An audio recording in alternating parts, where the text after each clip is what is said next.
Hi everybody, it's Ranee Flynn here, and I'm with my oncologist, Dr. Marie Beddoe, and this is our first episode of SuiteTalk, where we want to open up a conversation with you about everything to do with survivorship, education, living with a new life, a new normal, after a diagnosis of cancer, especially women's cancer.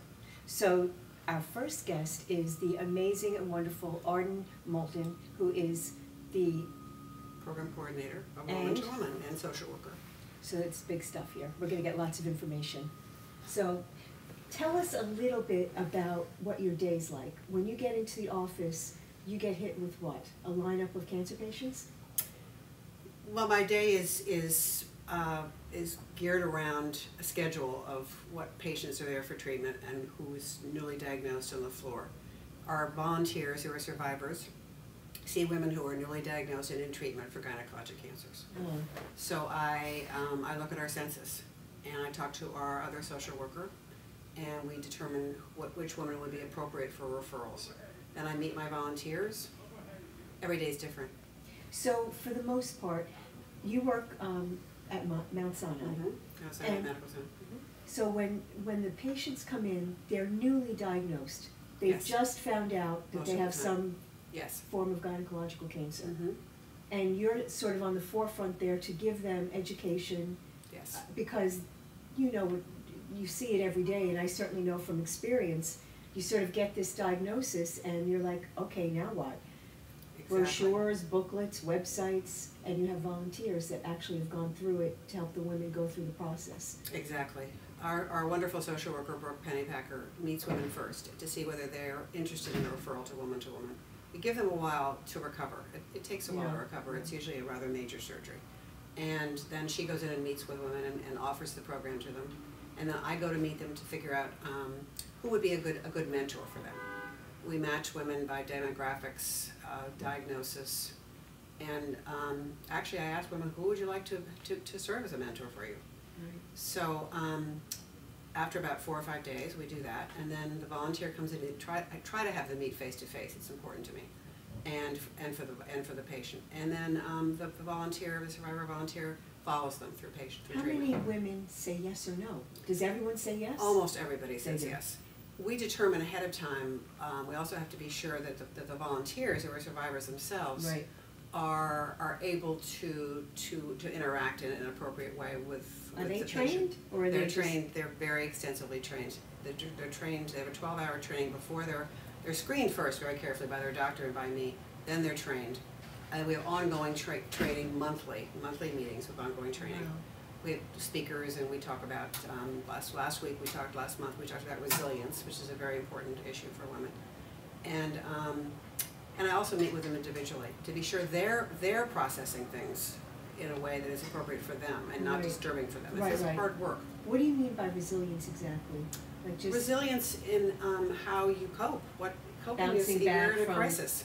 It's a crisis for women. right. I can tell you that when patients come here for chemotherapy and they have had an encounter in the hospital with one of you, they're very, they look forward to meeting, to talking with you, going through issues that they have in here. I know that you guys have come down here and sat with patients Yes, we on their have. first chemotherapy, and that has been very helpful to them also. So I'll give you guys just a little bit of a background so you know the dynamic that's going on here. I was an ovarian cancer patient, and Dr. Marie Beddoe is my oncologist. And this is, in fact, the chemo suite where I received treatment. Arden is one of the first people I had met in the hospital right after I had gotten my diagnosis. So it's a little bit of taking you along this path of what happens to every woman once they get hit with this diagnosis, and really trying to get better educated and more information and a conversation going so that questions that you're too embarrassed or too shy or really don't even know where to go to get an answer, it's important that you meet and know that there are people like Arden, and know that she exists, and this amazing organization, Woman to Woman, so that you can work with volunteers who really have gone through this whole process, have excessive training that you had just talked about, and also can speak to you directly on really intimate matters or questions that you think about in the dead of night when you wake up and you're like, oh no. So these organizations do exist, and we need more and more of them. So anyway. I think what's really important is that all of you volunteers have gone through this, correct? All of them are And survivors. then go through the extensive training. It makes such a big difference to the patient, because when they relay to me what the experience has been, they had somebody who actually went through this, who knew, you know, exactly what kind of road mines there were along the way, and it gives them a sense of comfort that they can relate to this. Emery, they're still alive to talk to me. That alone is a Right. big deal. That is a huge, I'm huge talking piece. to someone on the other end of the phone who's, you know, got a pulse. Right, absolutely. This is Absolutely. a good thing. No, that, I don't think there's anything more important when you're first diagnosed than hope, than knowing that there is hope. And there is hope. And meeting someone who's living their lives and going on, who's experienced the same thing you are, is one of our founding volunteer said, Valerie Goldfein said, I've been where you are. And it's a hugely comforting to know that. absolutely, absolutely. And also, they also relate on a way that's totally different than us, we professionals. They will tell things, I think I'm just the best professional in the world. They will tell our volunteers totally different things on a very different level. And it's very comforting. It was actually started by a survivor and Dr. Beddoe and Dr. Dottino, because women wanted to talk to someone who'd been through it. Right. Bottom line, I love my doctor, but I really need to talk to someone who's had the experience. And it is quite different, the kinds of things that they ask, you know, Totally the volunteers, different. and they would come to me Totally with, or to different. Exactly. Dr. Tino with. It's totally Exactly. different. And just the time too. I mean, you can't really Right. tie up your doctor for an hour saying, really, are you sure? Is it And listen, there's some You promise? questions that it's difficult for the doctor to approach the patient. Right. You know, your focus as a doctor is like, we want to get you better, we want to do what we can for Right. you. And then you sort of feel you're being distracted by talking about other things. Say for instance, sex and cancer. That's a really big topic that patients don't really come to us with. And I tell you that most doctors, unfortunately, don't bring it up. And as long as it's not mentioned, you could kind of navigate all the other problems that, you know, they're big problems. You lose your hair, everything else, you get focused on that. And you don't deal with these really intimate problems Well, that patients have. just talking about general education. There are brochures in hospitals, sort of generic, and then you have your doctor one-on-one time. But you spoke to earlier, when we were talking separately about some women don't even expect to lose their hair, No. or don't know about nausea or true. side effects, or how it's going to impact family finances if someone has to stay home from work.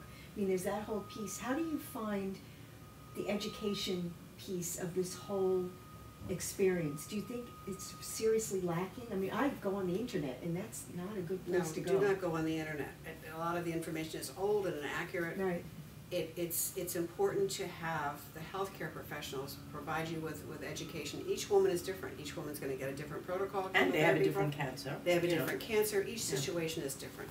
So it's very important that a healthcare professional meet with women after they've been diagnosed and their pathology is back, so they know what stage they are, so that they can figure out what their treatment is. Is there enough help out there? Is there enough education out Not there? not in my opinion. I want it to be individualized. That's the issue. I think Right. that you can go on a website, but unfortunately it isn't individualized enough. Of course And not. women see, and there's every single woman we meet is terrified of nausea.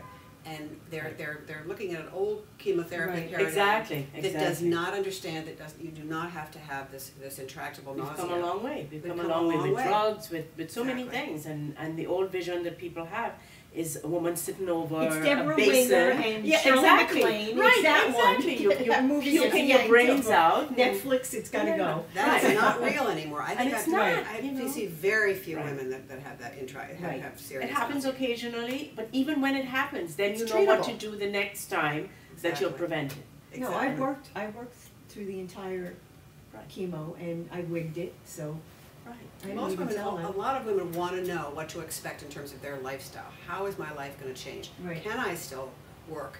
How are my children going to be impacted? That's a huge Right. question So these for are the women. questions you get. Yes, and on my a regular- volunteers get all the time.